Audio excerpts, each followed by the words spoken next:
सबको जय मसीह की। आज क्वेश्चन एंड आंसर सेशन में आपका स्वागत है। और आज का सेशन शुरू करने से पहले अगर आप हमारे चैनल पर नए हैं तो आप हमारे चैनल को सब्सक्राइब कर लीजिए ताकि प्रेयर, वर्शिप, गवाही और वचन की अपडेट्स आपको मिलती रहे, वीडियोस आपको मिलती रहे और आपके फैमिली के लिए भी ब्लेसिंग का कारण, आपकी फैमिली के लिए प्रेयर होती रहे। आइए सेशन को शुरू करते हैं। और आज का जो सेशन है जिसमें हम टॉप 10 टॉपिक्स के बारे में जो है डिस्कस करेंगे और उसके बारे में आपको आंसर्स मिलेंगे, जो बाइबल में से उनका आंसर्स आपको दिया जाएगा। और टॉप 10 जो क्वेश्चंस इस बार के हैं उससे रिलेटेड आज हम वीडियो शुरू करने जा रहे हैं। कुछ क्वेश्चंस हमारे पास ऐसे आते हैं कि कुछ नए विश्वासी भी और कुछ पुराने विश्वासी भी जो इस सवाल को पूछते हैं कि पास्टर साहब, जो हमारा प्रार्थना करने का जो समय होता है वो क्या होता है और हम कितने देर प्रार्थना करें, हम कैसे प्रार्थना करें। तो ये सवाल जो है बहुत सारे विश्वासी, बहुत सारे बिलीवर्स भी और नॉन बिलीवर्स, कईयों ने इस क्वेश्चन को पूछा। तो आज बाइबल में से मैं इसका आंसर आपको दे देता हूँ। हम निकालेंगे मरकुस उसका 14वां अध्याय और उसकी 37वीं आयत। इसमें इस प्रकार से लिखा है, फिर वह आया और उन्हें सोते पाकर पतरस से कहा, हे शमौन, तू सो रहा है, क्या तू एक घड़ी भी ना जाग सका। और इंग्लिश बाइबल में हम इस प्रकार से पढ़ते हैं यहाँ पे प्रेयर करने के बारे में। और इसमें we will read Mark chapter 14 verse 37। Jesus said, then he returned and found the 3 disciples asleep. He said to Peter, Simon, are you asleep? Weren't you able to stay awake even for 1 hour?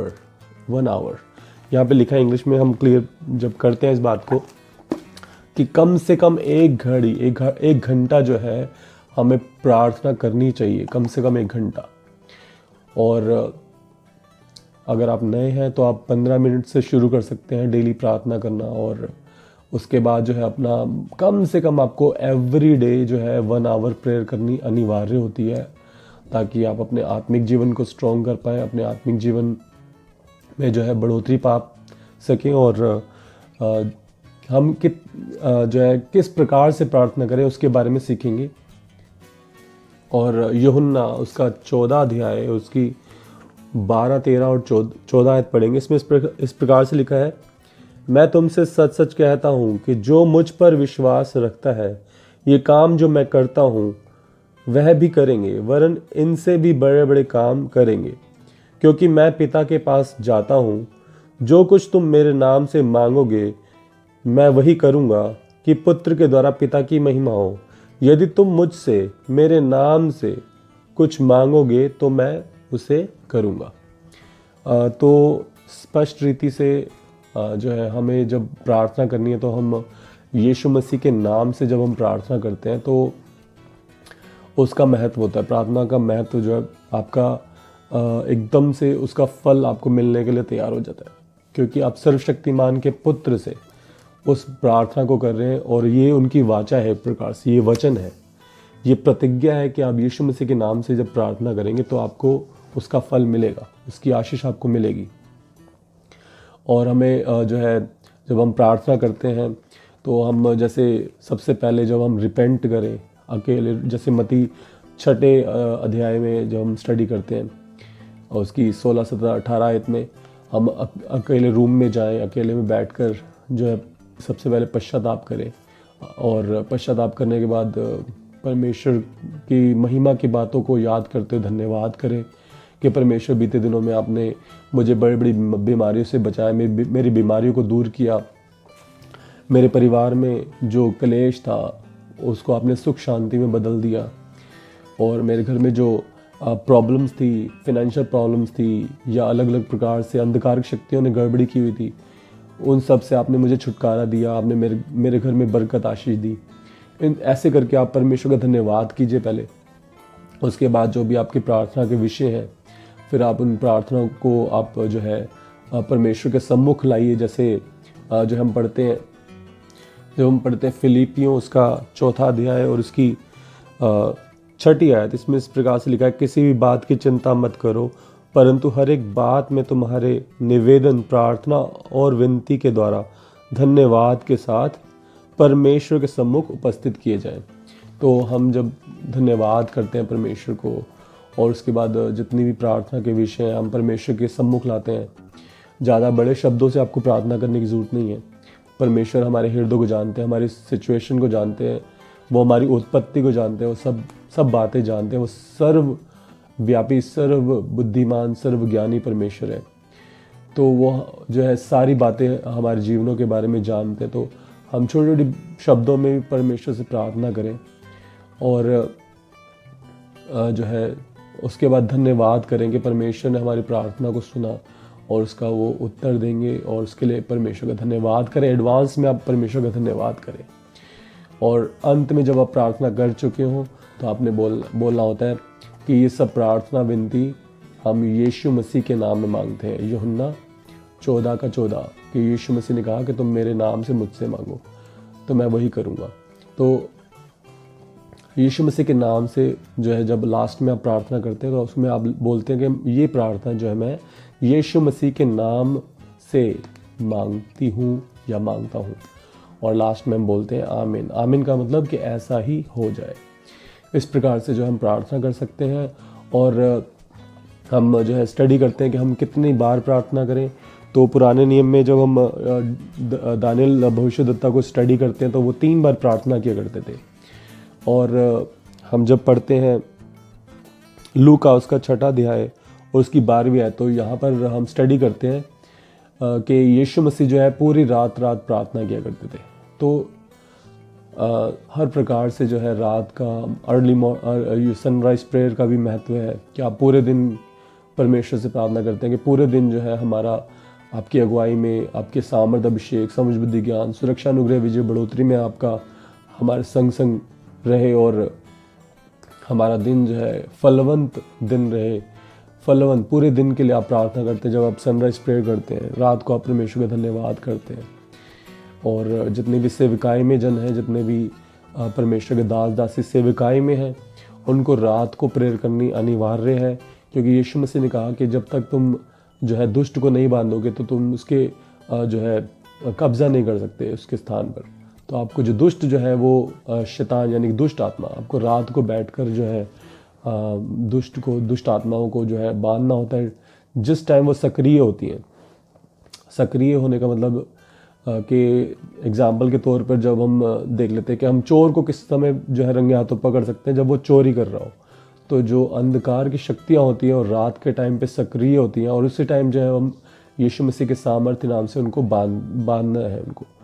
और इस प्रकार से बोलना है कि जितनी भी अंधकार शक्तियाँ किसी परिवार में कार्य कर रही हैं, जो भी आपके चर्च में आते हैं, तो आपने इस प्रकार से बोलना होता है कि जो भी अंधकार शक्ति इस फैमिली में कार्य कर रही है, उससे मैं यीशु मसीह के नाम से डांटता हूँ, बांधता हूँ, दूर करता हूँ, उसको मैं बांध देता हूँ, यीशु मसीह के नाम से बांध देता हूँ। यीशु मसीह ने कहा मैं तुम्हें स्वर्ग राज्य की कुंजियाँ देता हूँ। जो कुछ तुम पृथ्वी पर बांधोगे वह स्वर्ग में बांधा जाएगा, और जो कुछ तुम पृथ्वी पर खोलोगे वह स्वर्ग में खोला जाएगा। तो अंधकार की शक्तियों को आपने बांधना है, अपने मुंह के शब्दों से बांधना है, और उस परिवार के लिए जो है आशीष को रिलीज़ करना, उन परिवारों के लिए आशीष को रिलीज़ करते हुए बोलना कि मैं इस परिवार में जो है परमेश्वर की आशीषों को रिलीज़ करता हूँ।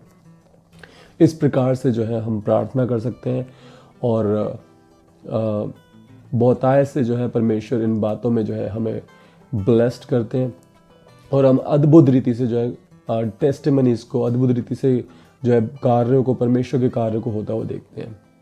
बहुत सारी सिस्टर्स हैं जो इस प्रकार से जो अपने हस्बैंड्स की कंप्लेंट करती हैं। कई बारी अटपटा सा लगता है, लेकिन क्योंकि प्रॉब्लम्स में होती हैं तो उनकी बात सुननी पड़ती है।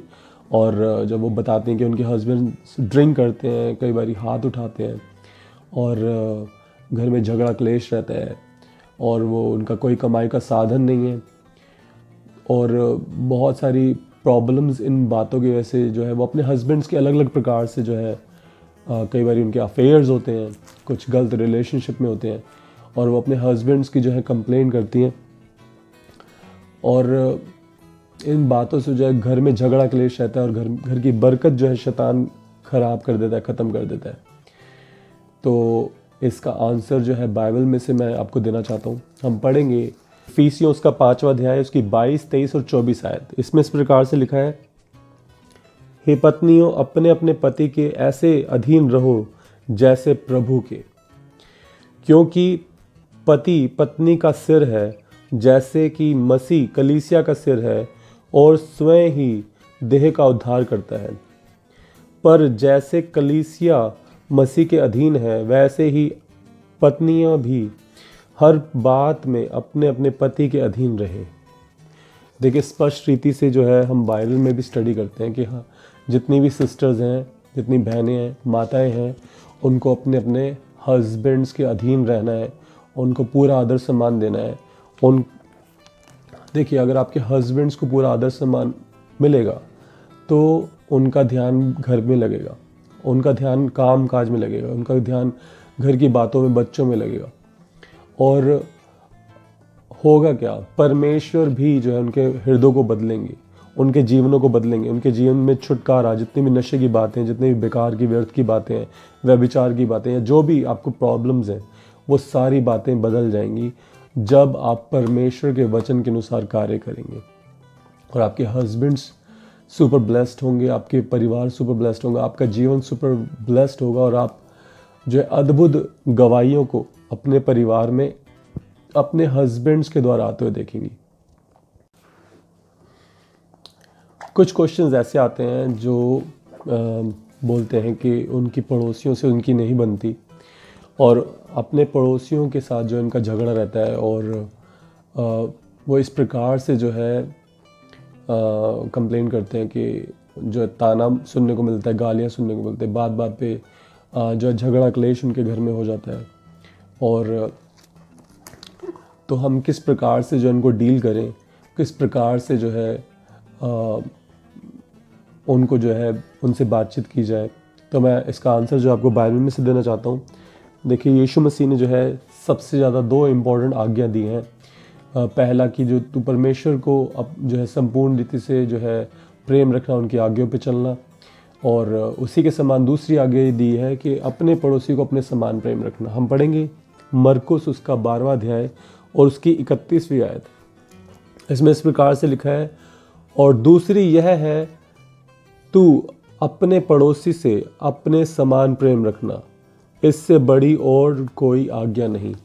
तो आप देखिए जब प्रभु यीशु मसीह ने ही कह दिया कि अपने समान अपने पड़ोसी को प्रेम रखना है, तो अब देखिए आप जो वचन जानते हैं, ये आपकी रिस्पॉन्सिबिलिटी है कि आपका पड़ोसी भी जो है वो आशीषित हो, उसके जीवन में भी उद्धार आए।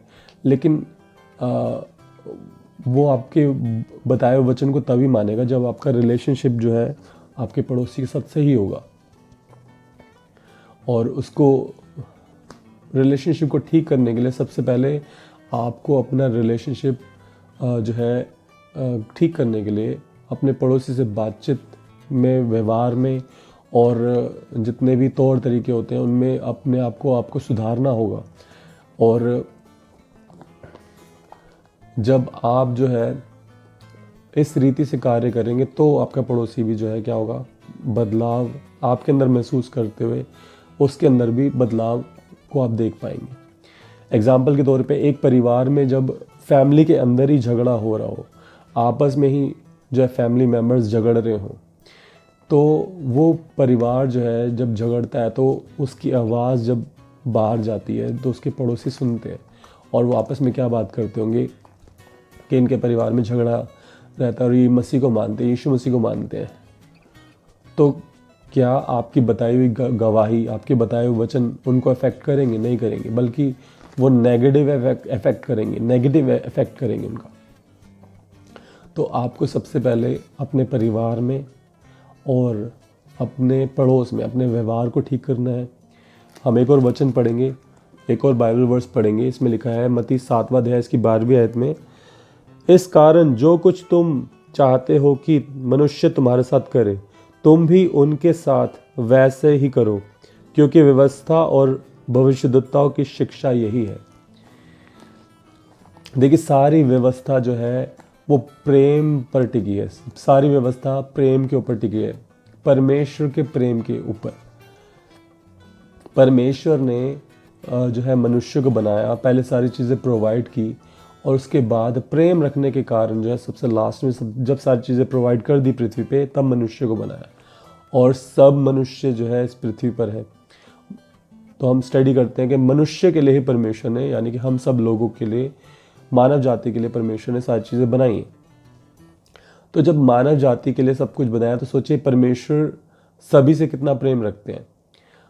आपके पड़ोसियों से भी परमेश्वर प्रेम रखते हैं और आपसे भी परमेश्वर प्रेम रखते हैं। तो परमेश्वर भेदभाव नहीं कर सकते उसमें, क्योंकि परमेश्वर ने जैसे आपको अपने स्वरूप और अपनी समानता में बनाया, वैसे ही आपके पड़ोसी को भी अपने स्वरूप और अपनी समानता में परमेश्वर ने बनाया है। जैसे आपके अंदर परमेश्वर ने आत्मा को फूंका है, नतनों में दिया है, वैसे ही आपके पड़ोसी में भी परमेश्वर ने अपनी आत्मा को दी है। और परमेश्वर चाहते हैं कि आप अपने पड़ोसी से अपने समान प्रेम रखें, क्योंकि अगर आपका पड़ोसी परमेश्वर के वचन को नहीं जानता है, तो वो अज्ञानता की वजह से, वो उसमें कड़वाहट की बात है, झगड़े क्लेश की बात है। लेकिन जब आपके व्यवहार में जो है वो प्रेम को जब देखेंगे, तो जो है वो परमेश्वर के प्रेम को समझ पाएंगे। तो आपका जो व्यवहार है वो छलकना चाहिए, प्रेम छलकना चाहिए कि वाकई में आप जो है अच्छाई करने के लिए प्रेम रखते हैं एक दूसरे से। तो जो ये वचन में लिखा है कि जब अगर आप चाहते हैं कि कोई आपसे प्रेम रखे, तो आप भी प्रेम रखिए। अगर आप चाहते हैं कि कोई आपको आके जो आपसे क्षमा मांगे, तो आप पहले क्षमा मांग लीजिए। अगर आप घर में सब कुछ ठीक करना चाहते हैं, तो सबसे पहले आप अपने घर में सबसे क्षमा मांगिए। अब ये मत सोचिए कि गलती किसकी है, आप ये देखिए कि आपके क्षमा मांगने से जो है सब कुछ घर में ठीक हो जाएगा, और बाद में कोई याद नहीं रखता है कि किसने क्षमा मांगी। सब कुछ घर में सब ठीक हो जाएगा। जब आप क्षमा मांग लेंगे, तो आपके पड़ोसी या आपके घर के जो मेंबर्स हैं, वो भी जो है क्षमा मांगेंगे। क्षमा ना भी मांगे, लेकिन सब कुछ ठीक हो जाएगा। इस प्रकार से जो है आप परमेश्वर की आज्ञा को भी पूरा करोगे और परमेश्वर की आशीषों को रिसीव कर पाओगे इन बातों से। कुछ क्वेश्चंस हमारे पास ऐसे आते हैं कि पास्टर साहब, क्रिश्चियंस तो बहुत अमीर होते हैं, और क्या बाहर से कोई एड आती है, या जब कोई कन्वर्ट होता है तो कोई उसको पैसे दिए जाते हैं। तो ऐसे ऐसे जो है कुछ क्वेश्चंस कई बार सुनने को मिलने आते हैं। कई बार पुराने विश्वासी भी इस बात को पूछते हैं, कई बार नए विश्वासी भी पूछते हैं। तो मैं अपना पर्सनल एक्सपीरियंस बताना चाहता हूँ कि पिछले 15 सालों में मैंने ऐसा कोई जो है पर्सनली मैंने नहीं देखा है कोई भी ऐसा केस कि किसी को धर्मांतरण के लिए जो है पैसे दिए गए हों। और जो धर्मांतरण के लिए पैसे लेकर जो धर्म परिवर्तन करता है, तो वो परमेश्वर का भी कैसे हो सकता है। आप ये सोचिए, अगर कोई पैसे लेकर कोई धर्म परिवर्तन करता है, तो वो उस कम्युनिटी का भी नहीं है और ना क्रिश्चियनिटी का भी नहीं है, तो वो किसी का भी नहीं है जो पैसे लेकर इस प्रकार से जो है अपना धर्म परिवर्तन कर लेता है। तो पैसे देकर नहीं होता है ऐसा कुछ भी, और जो कि मैंने पर्सनली 15 सालों से मैं भी देखता आ रहा हूँ इस बात को। ये सब जो है, देखिए, उद्धार जो है वो परमेश्वर के और आपके बीच का रिलेशनशिप है। आपके और परमेश्वर के बीच की बात है उद्धार। अगर आपका रिलेशनशिप परमेश्वर के साथ अच्छा है, आप किसी भी रिलीजन के हो, आप किसी भी धर्म जाति से हो, अगर आप प्रभु यीशु मसीह के लहू से धोकर शुद्ध हो चुके हो, अगर आपको क्षमा प्राप्त हो चुकी है, तो आपको जो है परमेश्वर से जो है उस बड़े अनमोल जो है सैल्वेशन, अनमोल जो है मोक्ष को रिसीव करने के बाद जो है कोई भी व्यक्ति अगर चर्च में आ रहा है, तो क्या वो क्रिश्चियन बन गया, क्या वो उसने धर्म परिवर्तन कर लिया। और इस बात को और अच्छे से समझने के लिए जो हम वचन में से स्टडी करेंगे, वचन में से जब हम स्टडी करेंगे तो हम निकालेंगे फिलिपियोस का 4 अध्याय और उसकी 10वीं आयत से लेकर 20वीं आयत तक जो है इसमें डिटेल लिखी हुई है। लेकिन जब आप इसमें सिर्फ 16 आयत से लेकर 20वीं आयत तक पढ़ते हैं, तो आपको काफ़ी अच्छे से समझ आ जाएगा।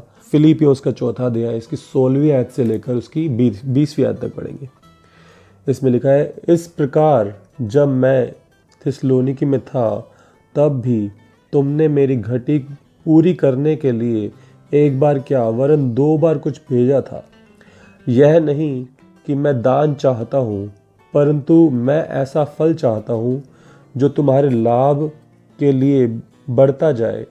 मेरे पास सब कुछ है, वरन बहुतायत से भी है।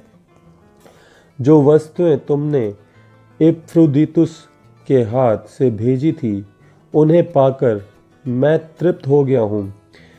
वह तो सुखदायक सुगंध ग्रहण करने योग्य बलिदान है जो परमेश्वर को भाता है।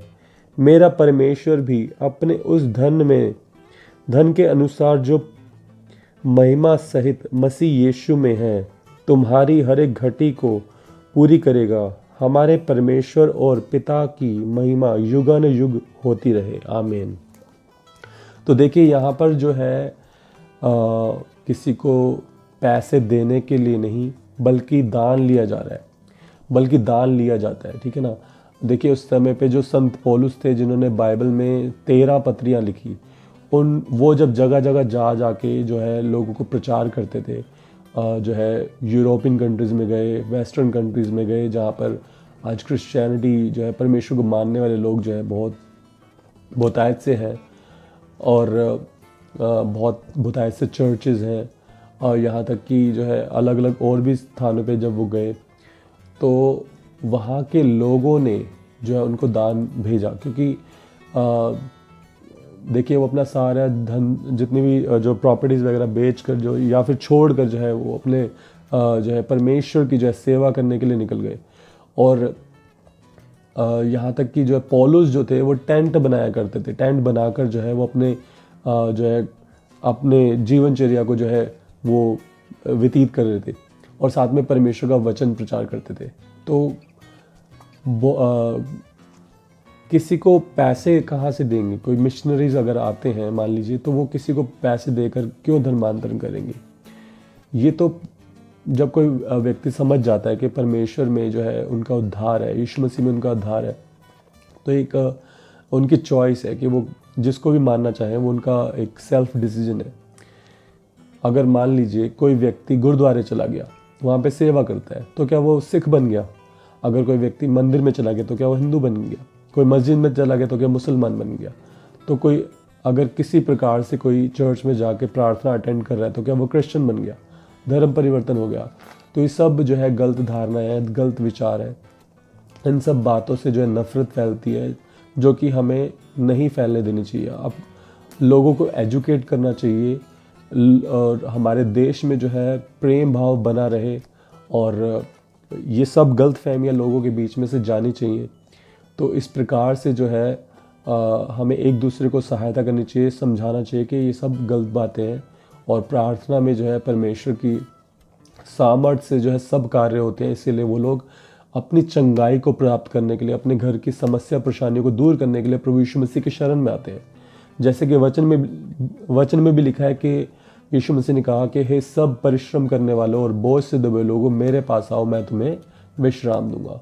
और वो होता भी है। इस प्रकार से जो लोग जो है यीशु मसीह की शरण में आते हैं। कई बार जो है कुछ ब्रदर्स जो हैं अपनी पत्नियों की कंप्लेन करते हैं, और पत्नियों की कंप्लेन करने के लिए बहुत खर्चा करती हैं, और घर में लड़ाई झगड़ा करती हैं, और अलग अलग प्रकार से जो है ब्रदर्स जो है अपनी पत्नियों की जो है क्या करते हैं, कंप्लेन करते हैं, और पूछते हैं कि क्या सोल्यूशन है उसका। तो सोल्यूशन जो है वो बाइबल में से है, और उसका मैं आंसर आपको दे देता हूँ। इसमें लिखा है पहला पत्रस उसका 3 अध्याय उसकी 7वीं आयत, और हम पढ़ेंगे। इसमें लिखा है, वैसे ही हे पतियों, तुम भी बुद्धिमानी से पत्नियों के साथ जीवन निर्वाह करो, और स्त्री को निर्बल पात्र जानकर उसका आदर करो, यह समझकर कि हम दोनों जीवन के वरदान के वारिस हैं, जिससे तुम्हारी प्रार्थना रुक ना जाए।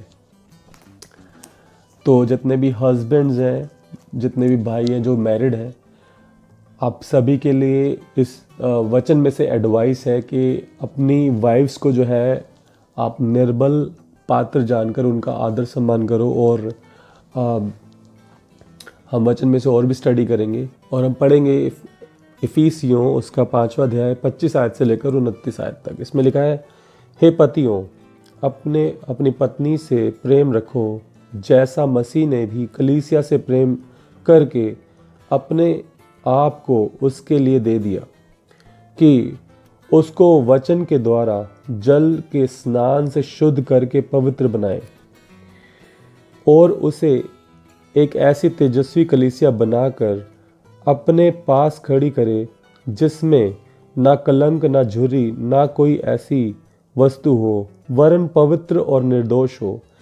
इसी प्रकार उचित है कि पति अपनी अपनी पत्नी से अपनी देह के समान प्रेम रखे।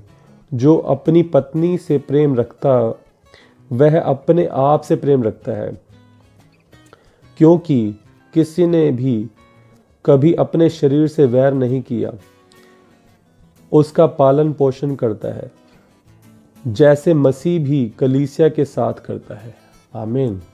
तो इसका आंसर यही है कि आप और ज़्यादा प्रेम को बोइए, प्रेम को और बोइए। अपनी वाइफ्स के जितने भी नाराज़ करने वाली बातें हैं, परमेश्वर से प्रार्थना कीजिए। और डे बाय डे, हो सकता है थोड़ा टाइम लगे, लेकिन डे बाय डे सब कुछ ठीक हो जाएगा, क्योंकि परमेश्वर सर्वशक्तिमान परमेश्वर है। अगर आप परमेश्वर के वचन को मान रहे हैं तो परमेश्वर आपके परिवार में भी, आपकी वाइफ्स के जीवन में भी कार्य करेंगे और आपकी वाइफ्स के द्वारा बहुत अद्भुत गवाहियाँ आपके परिवार में आने वाली है। कुछ क्वेश्चन हमारे पास ऐसे आते हैं कि ये अन्य भाषा क्या होती है, और अन्य भाषा, कुछ क्वेश्चन ऐसे आते हैं कि अन्य भाषा को कैसे जो है इस्तेमाल करना है, किस प्रकार हम जो है अन्य भाषा का इस्तेमाल करें, हमें अन्य भाषा कैसे मिल सकती है। ये सब क्वेश्चन भी जो है हमारे पास आते हैं। तो मैं इसका आंसर जो आपको बाइबल में से दे देता हूँ। हम निकालेंगे 1 कुरिन्थियों उसका 14 अध्याय और उसकी दूसरी आयत पढ़ेंगे।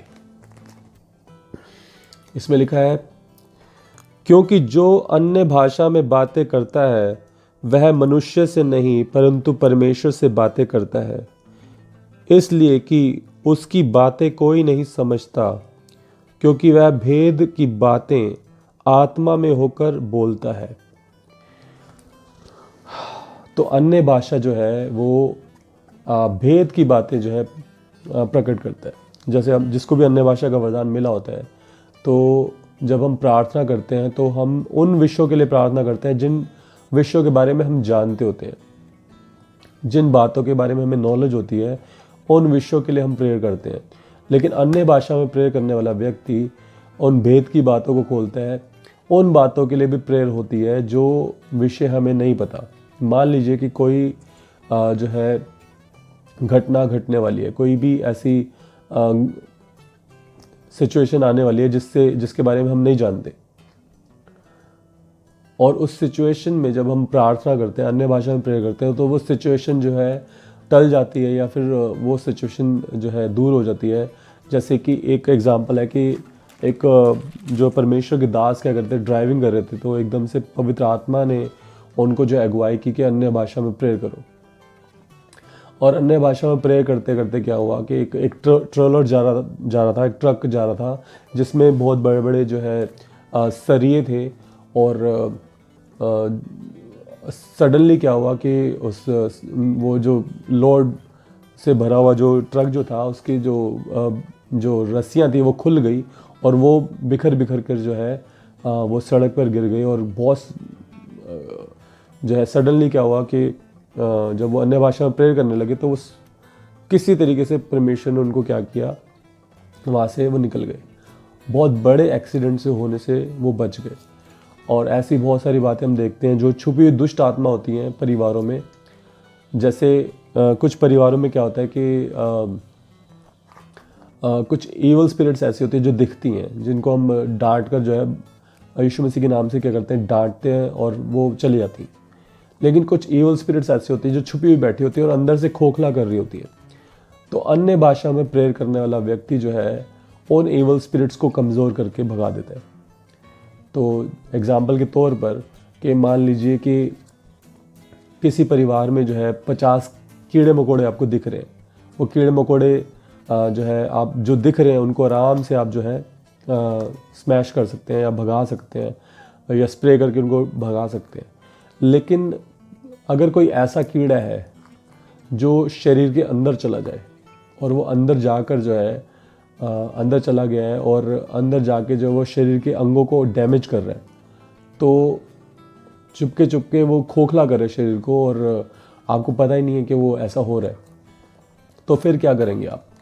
तो अन्य भाषा जो है ऐसी इवल स्पिरिट्स को और ऐसी सिचुएशन को जो छुपी हुई है उनको भी क्या होता है हमारी लाइफ से दूर कर देती है। इन प्रॉब्लम्स को अन्य भाषा करने वाला व्यक्ति अपने आप की क्या करता है, उन्नति करता है, अपने आप को प्रोटेक्ट करता है, अपने आप को जो है अभिषेक से भरने में जो है हर प्रकार से जो है उसकी उन्नति होती है। तो अन्य भाषा जो है हर एक विश्वासी के जीवन में होनी ज़रूरी है और इसके बारे में ये बहुत लंबा टॉपिक है अन्य भाषा का। तो किसी दिन बाइबल स्टडी रखेंगे और बाइबल स्टडी में जो अन्य भाषा का एक सेशन रखेंगे जिसमें बहुत सारे लोगों को अन्य भाषा मिलेगी और अन्य भाषा से रिलेटेड जो क्वेश्चन उस समय आप पूछेंगे उसके भी सवाल आपको उसके भी आंसर मिलेंगे। कुछ नए विश्वासियों ने जो है इस क्वेश्चन को पूछा कि पास्टर साहब बैप्टिज़म क्या होता है और बैप्टिज़म जो है किन को लेना चाहिए और क्या हम बैप्टिज़म ले सकते हैं। इस प्रकार से अलग अलग रीति से उन्होंने अलग अलग लोगों ने जो है इस सवाल को पूछा। तो मैं वचन में से इसका आंसर आपको देना चाहता हूँ। हम निकालेंगे मत्ती उसका 28 अध्याय और उसकी 19 आयत। इसमें लिखा है, इसलिए तुम जाओ सब जातियों के लोगों को चेला बनाओ और उन्हें पिता और पुत्र और पवित्र आत्मा के नाम से बपतिस्मा दो। तो बपतिस्मा जो है वो एक तरीके से आज्ञा है परमेश्वर की और बपतिस्मा जो है यीशु मसीह ने भी बपतिस्मा लिया, उसके बारे में भी हम स्टडी करें। यीशु मसीह ने भी बपतिस्मा लिया, उसमें लिखा है जब हम पढ़ते हैं मरकुस उसका पहला अध्याय उसकी 9वीं आयत, उसमें इस प्रकार से लिखा है, उन दिनों में यीशु ने गलील के नासरत से आकर यरदन में यूहन्ना से बपतिस्मा लिया। देखिए ये परमेश्वर की आज्ञा है बपतिस्मा लेना और बपतिस्मा यीशु मसीह ने भी लिया क्योंकि ये परमेश्वर की आज्ञा है। बपतिस्मा लेने का अर्थ है डूब जाना, डूब जाना। तो वो एक वाचा है परमेश्वर के साथ कि हम जो है पाप के लिए मर गए और हम यीशु मसीह की समानता में, यीशु मसीह के चरित्र में जी उठे। यीशु मसीह के चरित्र में, यीशु मसीह का चरित्र जो है वो निष्कलंक और निष्पाप जो है रहा और उसी रीति से जो है हमें चलने की ज़रूरत है। एक होता है निष्कलंक रहना। निष्कलंक जैसे कि मान लीजिए कि सड़क पर जो है कोई जा रहा है, मतलब भाई बहन जा रहे हैं हाथ पकड़कर और उनको जो है लोग देखकर क्या कहते हैं कि देखो कितना बुरा ज़माना आ गया है, आजकल के टाइम पर जो है लड़का लड़की हाथ पकड़ के चल रहे हैं। तो वो अपने हृदय में क्या करते हैं, लोग कलंकित कर देते हैं, उनके उस पवित्र रिश्ते को भी क्या कर देते हैं, कलंकित कर देते हैं। तो कुछ ऐसे स्थान होते हैं जहाँ पर हमें ध्यान रखना होता है कि जो है लोग बातें ना बनाएं। आप देखिए वेस्टर्न कंट्रीज़ में क्या होता है, उनका कल्चर है कि वो कम कपड़े पहनते हैं, छोटे कपड़े पहनते हैं। और अगर हम कुछ ऐसी कंट्रीज़ देख लें जहाँ पर पूरा कवर किया जाता है, जैसे गल्फ़ कंट्रीज़ में जो है पूरा कवर किया जाता है, बुर्का पहना जाता है। अगर कोई गल्फ़ कंट्रीज़ में जो है कम कपड़े पहनेगा तो वहाँ पे भी लोग क्या कहेंगे, बातें बनाएंगे। लेकिन जो कल्चर वाइज जो है वो व्यक्ति जो है कलंकित हो जाता है जो उस कल्चर को नहीं मानता। तो हमें कल्चर के अनुसार जो है अपना ध्यान रखना होता है और कलंक से बचना होता है, यानी कि कुछ गलत बातें, गलत धारणाएं, इन बातों से बचना होता है। और जो पाप वाली बातें हैं वो हम बाइबल में से स्टडी करते हैं कि हम जितने भी पाप की बातें हैं उनसे भी हमें बचना होता है। तो ये दोनों बातें ही जब हम छोड़ देते हैं, जब हम कहते हैं कि हम परमेश्वर की समानता में जो है परमेश्वर के चरित्र में जी उठे, कि हम परमेश्वर के वचन के अनुसार जो चल पाए, तो हम एक वाचा बांधते हैं कि जब डुबाया जाता है तो उसमें वो परमेश्वर से वाचा बांधता है कि मैं पाप के लिए मर गया और मैं यीशु मसीह के चरित्र में जी उठा। तो इस प्रकार से जो है बपतिस्मे का जो है महत्व है। और इसके लिए हम एक और जो है सपोर्टिव बाइबल वर्स पढ़ेंगे। हम पढ़ेंगे प्रेरितों उसका 2 अध्याय और उसकी 38 आयत पढ़ेंगे। इसमें लिखा है, पतरस ने उनसे कहा, मन फिराओ और तुम में से हर एक अपने अपने पाप की क्षमा के लिए यीशु मसीह के नाम से बपतिस्मा ले, तो तुम पवित्र आत्मा का दान पाओगे। देखिए, इस वचन के अनुसार पतरस ने क्या कहा कि तुम जो है अपना मन फिराओ, पाप से मन फिराओ और यीशु मसीह के नाम से बपतिस्मा लो, तो तुम पवित्र आत्मा का दान पाओगे। देखिए, जब हम परमेश्वर की आज्ञा को मानते हैं, हम परमेश्वर से वाचा को बांधते हैं, तो परमेश्वर का एक गिफ्ट, एक जो है उपहार जो है हमारे लिए आता है, वो है पवित्र आत्मा, पवित्र आत्मा का दान। जब हम परमेश्वर से क्लोज हो जाते हैं तो वो हमें मिलता है। तो अलग अलग वचन को पूरा करने से जो है वो हमें मिलता है। कई बार हमें पवित्र आत्मा का दान जो है पहले मिल जाता है, कई बार हमें बाद में मिलता है, लेकिन वो होता तभी है जब हम परमेश्वर से अपने रिलेशनशिप को स्ट्रॉन्ग करते हैं। और जब हम मन फिराते हैं और यीशु मसीह के नाम से, जैसे कि प्रेरितों 2 अध्याय 38 आयत में लिखा है, यीशु मसीह के नाम से बपतिस्मा लेना। और एक जगह लिखा है मत्ती 28 अध्याय 19 आयत में कि पिता पुत्र पवित्र आत्मा के नाम से बपतिस्मा लेना। तो दोनों में से सही कौन सा है? दोनों ही सही हैं, क्योंकि वहाँ पर जो है पिता पुत्र पवित्र आत्मा के नाम से जो है वो चरित्र के बारे में बात हो रही है। और पिता पुत्र पवित्र आत्मा तीनों ही एक ही है, परमेश्वर यानी कि यहोवा परमेश्वर, और यीशु मसीह यानी कि पुत्र, और पवित्र आत्मा जो कि यीशु मसीह ने पेंतकोस्ट के दिन जो है भेजा गया। तो पिता पुत्र पवित्र आत्मा के नाम से बपतिस्मा देने के लिए यीशु मसीह ने कहा। और पतरस जब प्रचार किया करते थे तो वो यीशु मसीह के चरित्र में बपतिस्मा लेने के लिए प्रचार करते थे। और आज के इस वचन के अनुसार जो है परमेश्वर आपको बहुत आयत से आशीष दे। May God bless you. कुछ विश्वासियों ने जो है इस प्रकार से क्वेश्चन को पूछा है कि पास्टर साहब, क्या हम ड्रिंक कर सकते हैं? क्या हम शराब पी सकते हैं? क्या शराब पीना हमें अलाउ किया गया बाइबल में? तो इसका आंसर मैं पहले बता देता हूँ कि इसका आंसर नो है, नहीं। और नशा करना अलाउड नहीं है। और कुछ विश्वासियों ने इस प्रकार से पूछा कि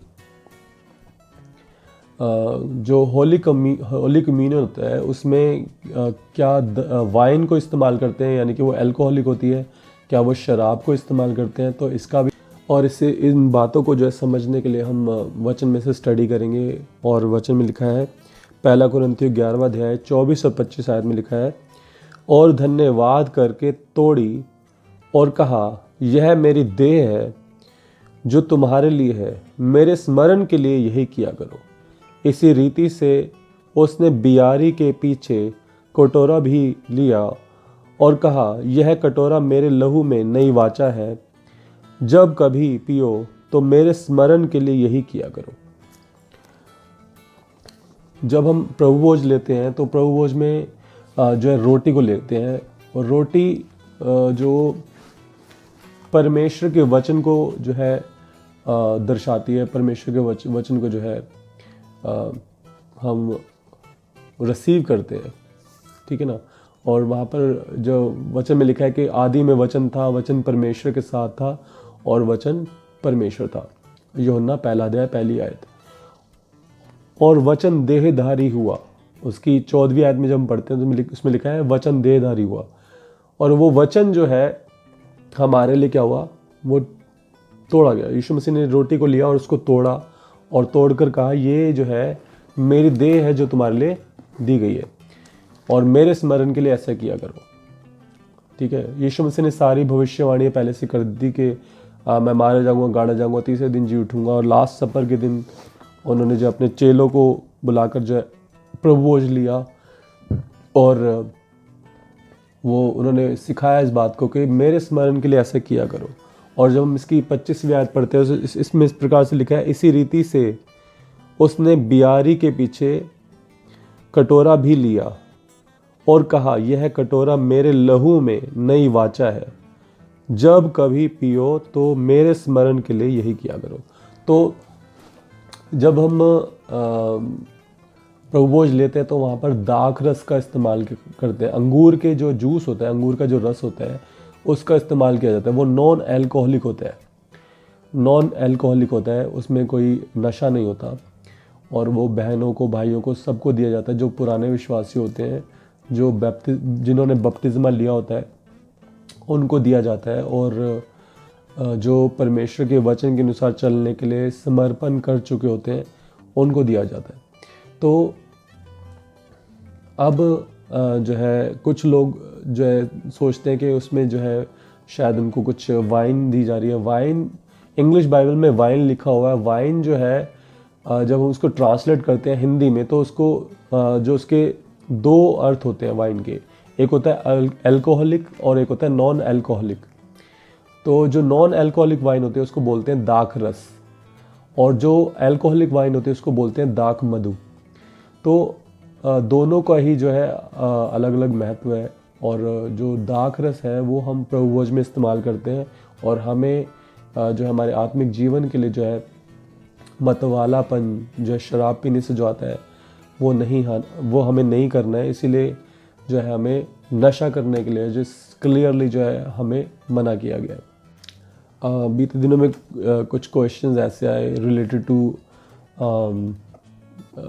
ब्राइड, कि किस प्रकार से जो है कलीसिया मसीह की दुल्हन है। तो हम वचन में से स्टडी करेंगे। हम निकालेंगे प्रकाशित वाक्य 21 अध्याय और उसकी दूसरी आयत। इसमें लिखा है, फिर मैंने पवित्र नगर नए यरूशलेम को स्वर्ग से परमेश्वर के पास उतरते देखा। वह उस दुल्हन के समान थी जो अपने पति के लिए श्रृंगार किए हुए है। तो श्रृंगार, सबसे पहले मैं आपको बताता हूँ कि श्रृंगार में कौन कौन सी चीज़ें आती हैं जो मसीह की दुल्हन को करके रहना है। सबसे पहला जो श्रृंगार होता है वो होता है नहाना। नहाने से शुरुआत होती है उसकी, पवित्र होने से, शुद्ध होने से। जब भी कोई दुल्हन जो है तैयार होती है तो वो सबसे पहले क्या करती है, वो शुद्ध होती है, पवित्र जल से शुद्ध होती है। और उसके बाद जो है उसका जो फॉर्मेट होता है वो होता है पश्चाताप करना, अपने सारे पापों की, गुनाहों की, गलतियों की क्षमा मांगना, पश्चाताप करना। उसके बाद जो है आराधना करना, प्रार्थना करना, और जितने भी और बातें हैं, बाइबल को स्टडी करना, परमेश्वर के वचनों को स्टडी करना, और वचन प्रचार करना, और दूसरों को भी जो है पवित्र बनने के लिए जो है अगुवाई करना, एक दूसरे की सहायता करना, एक दूसरे को गाइड करना परमेश्वर के वचन के अनुसार। ये सब श्रृंगार है। और पवित्रताई में चलते हुए परमेश्वर के वचन के अनुसार अंत तक विश्वास योग्य ठहरना, ये सब जो है श्रृंगार, कलीसिया के श्रृंगार की बातें हैं। और जो कलीसिया है वो किस प्रकार से जो है मसीह की दुल्हन है। देखिए, ये जो स्थान है, जो पृथ्वी है, ये एक टेम्परेरी प्लेस है विश्वासियों के लिए। और जब हम यहाँ से जाएंगे तो हम परमानेंट रहेंगे परमेश्वर के पास, प्रभु यीशु मसीह के पास, ठीक है ना। तो वहाँ पर, यानी कि जब हम परमानेंट चले जाएंगे तो परमानेंट रहने का मतलब है कि जिस प्रकार से एक दुल्हन जब तैयार होती है वो अपने माता पिता का घर छोड़कर अपने पति के साथ हमेशा के लिए चली जाती है, और वहीं पर जो है उसका रहन सहन, खाना पीना और हर एक बात जो है, व्यवहार, सारी बातें जो है उसकी अपने पति के साथ होती है। वैसे ही जो है कलीसिया, यानी कि जो चर्च के जितने विश्वासी हैं, वो एक समय ऐसा आएगा जब रैप्चर होगा, और रैप्चर में सब उठा लिए जाएंगे, स्वर्ग लोक में उठा लिए जाएंगे, और उसके बाद न्याय होगा, सब चीज़ें होंगी। सारी चीज़ें होने के बाद जो है वो अनंत काल के लिए कहाँ रहेंगे, स्वर्ग में। और स्वर्ग में जो है वो हमेशा के लिए रहने के लिए जो है उस बात को जो है दर्शाया गया है कि जो कलीसिया जो है वो है मसीह की दुल्हन। हमारे पास कई बार कुछ ऐसे क्वेश्चन आते हैं कि पास्टर, अब हम जो है किसकी टीचिंग्स को फॉलो करें, कौन से प्रचारक या कौन से परमेश्वर के दास दासी की जो है टीचिंग्स को फॉलो करें। और इसका जो आंसर है मैं आपको बाइबल में से देता हूँ। इसमें लिखा है मती 7वां अध्याय उसकी 15 आयत से लेकर उसकी 20वीं आयत तक। इसमें इस प्रकार से लिखा है, झूठे भविष्यद्वक्ताओं से सावधान रहो जो भेड़ों के भेष में तुम्हारे पास आते हैं, परंतु अंतर से वे फाड़ने वाले भेड़िए हैं। उनके फलों से तुम उन्हें पहचान लोगे। क्या लोग झाड़ियों से अंगूर या ऊंट कटारों से अंजीर तोड़ते हैं? इसी प्रकार हर एक अच्छा पेड़ अच्छा फल लाता है और निकम्मा पेड़ बुरा फल लाता है। अच्छा पेड़ बुरा फल नहीं ला सकता और ना निकम्मा पेड़ अच्छा फल ला सकता है। जो पेड़ अच्छा फल नहीं लाता वह काटा और आग में डाला जाता है। इस प्रकार उनके फलों से तुम उन्हें पहचान लोगे।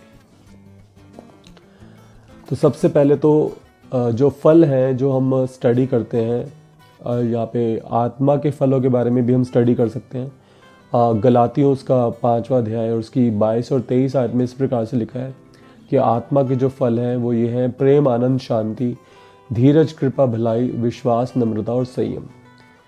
तो ये सारी बातें जो है, ये 9 फल जो है एक परमेश्वर के दास दासी में होने अनिवार्य हैं। और फलों के लिए जो है, जैसे हम स्टडी करते हैं फल कौन से हैं, जब कलीसिया की बढ़ोतरी होती है और कलीसिया में जो है बहुत सारे लोग विश्वास में आते हैं, प्रभु यीशु मसीह पर विश्वास करते हैं, उद्धारकर्ता के रूप में स्वीकार करते हैं, तो वो भी फल है। और कुछ लोग ऐसे होते हैं जो विश्वास में आ जाते हैं और ऐसे लोगों को जो है जो दुष्ट आत्मा से ग्रसित जो लोग होते हैं, जो प्रचारक बन जाते हैं, वो क्या करते हैं, उनके घर में जा कर क्या करते हैं, उनसे मिलते हैं और उन्हें जो है परमेश्वर के दास दासी, जो एक्चुअल में जो परमेश्वर के दास दासी होते हैं, उनके बारे में जाकर बुराई करते हैं। और ये अक्सर जो है नए विश्वासियों के साथ होता है, अक्सर जो है नए विश्वासियों के साथ होता है, जो 6 महीने या साल या 1-1.5 साल 2 साल पुराने जो विश्वासी होते हैं, 6 महीने 1 साल, उनके साथ अक्सर ऐसा होता है कि ऐसे विश्वासियों के पास जो है ऐसे झूठे भविष्यद्वक्ता पहुंच जाते हैं, उनके घरों में जाते हैं। और क्योंकि कलीसिया में कलीसिया का फल उनके पास नहीं आया, कलीसिया बनाने का फल उनके पास नहीं आया, वो क्या करते हैं, घरों में जाकर जो है परमेश्वर के जो दास दासी होते हैं, बड़े बड़े परमेश्वर के दास दासी, यहाँ तक कि जो अपोस्टल, जो अभिषिक्त दास होते हैं, जो सब कुछ प्रूव कर चुके हैं, जिनके 2-2, 3-3 लाख लोग भी जो है प्रेयर अटेंड करते हैं और चंगाई और छुटकारा रिसीव करते हैं, ऐसे परमेश्वर के दास दासियों के बारे में भी जो क्या करते हैं, गलत बातें बोलते हैं, कड़वाहट की बातें बोलते हैं और उनको जो है परमेश्वर के वचन से दूर कर देते हैं। कुछ टाइम ऐसा आता है कि कुछ टाइम तो वो परमेश्वर के वचनों में से उनको प्रचार करते हैं, लेकिन कड़वाहट भरते रहते हैं परमेश्वर के दास दासियों के बारे में। और ऐसे जो झूठे भविष्यद्वक्ता होते हैं, वचन में लिखा है कि जो पेड़ अच्छा फल नहीं लाता वह आग में डाला जाता है। इस प्रकार उनके फलों से तुम उन्हें पहचान लोगे। आप देखिए कि जब प्रेज एंड वर्शिप अटेंड करते हैं तो क्या परमेश्वर की आत्मा आपको छूते हैं, और जो गवाहियाँ होती हैं, अद्भुत गवाहियाँ, क्या कैंसर के, एड्स के लोग ठीक हो रहे हैं कलीसिया में, क्या जो है अद्भुत रीति से जो है जब दुष्ट आत्माओं को डांटा जाता है तो क्या वो निकल के भाग रही हैं। अगर ये सब फल कलीसिया में है तो उन ऐसे प्रचारकों को, ऐसे जो टीचिंग्स को जो है हमें फॉलो करनी चाहिए। और अगर इसके विपरीत में हो रहा है, जो लोग बुराई कर रहे हैं परमेश्वर के दास दासियों को, तो सबसे आसान तरीका है कि कोई भी अगर किसी भी परमेश्वर के दास दासी की बुराई करने वाला है और वो स्पेशली आपके घर में आकर जो ऐसा करता है, तो सबसे स्ट्रेट फॉरवर्ड ये सबसे पहला आंसर है कि ऐसे जो झूठे भविष्यद्वक्ताओं को आपको बिल्कुल छोड़ देना है, उनसे बात करने की आपको जो है नीड नहीं है। और आपको कलीसिया में जुड़कर जो है स्ट्रोंग बनकर, क्योंकि कलीसिया में एक झुंड में जुड़कर जो है आपको स्ट्रोंग बनना है, घर पर रहकर नहीं, झुंड में जुड़कर जो है आपको स्ट्रोंग रहना है। तो परमेश्वर आपको अगुवाई करें और परमेश्वर अपनी आत्मा के द्वारा जो है आपको जो है अगुवाई करें कि आप जो है ऐसे झूठे भविष्यद्वक्ताओं से दूर रहें और परमेश्वर के वचनों से आप परिपूर्ण रहते हुए फल लाए और आपका फल बना रहे। आइए जितनों ने भी आज जो है आज की जो है टॉप 10 क्वेश्चंस को और आंसर्स को सुना है, उसके लिए उन सभी के लिए आइए मैं प्रार्थना करूं। आइए प्रार्थना करते हैं। धन्यवाद करते हैं सर्वशक्तिमान परमेश्वर, जितनों ने भी प्रभु आपके वचनों को ध्यान से सुना है प्रभु, और उनके जीवन में कोई भी कन्फ्यूजन ना रहे प्रभु, कोई भी क्वेश्चन है तो वो उस क्वेश्चन को जो है उस क्वेश्चन का आंसर उनको मिल पाए पिता परमेश्वर। वो प्रभु आपकी आत्मा की अगुवाई में प्रभु जो है आपके वचन के अनुसार प्रभु उनको आंसर मिल पाए पिता परमेश्वर। आप इन सभी परिवारों के लिए प्रभु आशीष मांगते हैं, अनुग्रह मांगते हैं पिता परमेश्वर, और प्रभु अद्भुत और बड़ी गवाही से चर्च में आने पाए पिता परमेश्वर। आने वाले दिनों में प्रभु आप इनके जीवनों को जो है अपनी आशीषों से भर दें पिता परमेश्वर। और पिता परमेश्वर जाने में हर एक पाप गुनाह गलती के लिए आपसे क्षमा मांगते हैं, पश्चाताप करते हैं, अपने पवित्र लहू से इन्हें धोकर शुद्ध करने के लिए और आपके ग्रहण योग्य बनाने के लिए विनती करते हैं पिता परमेश्वर। इनका जीवन जो है प्रभु बिना फल के ना रहे प्रभु, आपकी ओर से प्रभु अगुवाई होने पाए प्रभु, आपकी ओर से इनके जीवन में समझ बुद्धि ज्ञान सामर्थ्य अभिषेक सुरक्षा अनुग्रह विजय बढ़ोतरी और आशीष मांगते हैं प्रभु। उद्धार मांगते हैं इनके परिवारों के एक एक जन के लिए प्रभु। धन्यवाद करते हैं प्रभु, हमारा उद्धार करता प्रभु यीशु मसीह के नाम में मांगते हैं, आमीन हालेलुया आमीन आमीन। आशा करते हैं कि जो आज क्वेश्चन आंसर सेशन में जितने भी आंसर्स आपको मिले उससे आप सेटिस्फाइड हैं, और अगर आपका कोई और क्वेश्चन भी है या सेम टॉपिक्स पर अगर आप और कुछ पूछना चाहते हैं तो आप जो है पूछ सकते हैं। व्हाट्सअप स्क्रीन पे दिया हुआ नंबर है, इस पर आप जो है व्हाट्सअप कर सकते हैं, और आपकी कोई प्रेयर रिक्वेस्ट है वो भी आप भेज सकते हैं व्हाट्सएप पर, और आपके लिए प्रेयर की जाएगी। आप कोई भी बाइबल से रिलेटेड कोई भी क्वेश्चन आपका, या आपकी फैमिली में कोई प्रॉब्लम है, कोई कन्फ्यूजन है, कोई भी ऐसी बात है, कोई दर्शन की बात है, तो आप जो है व्हाट्सएप पर जो है उसको आप हमारे साथ जो है शेयर कर सकते हैं, आप बता सकते हैं उन बातों को, और आपके लिए बाइबल में से जो है उसका आंसर दिया जाएगा। मे गॉड ब्लेस यू, और आप अद्भुत और बड़ी बड़ी गवाही के साथ चर्च में आए। मे गॉड ब्लेस यू।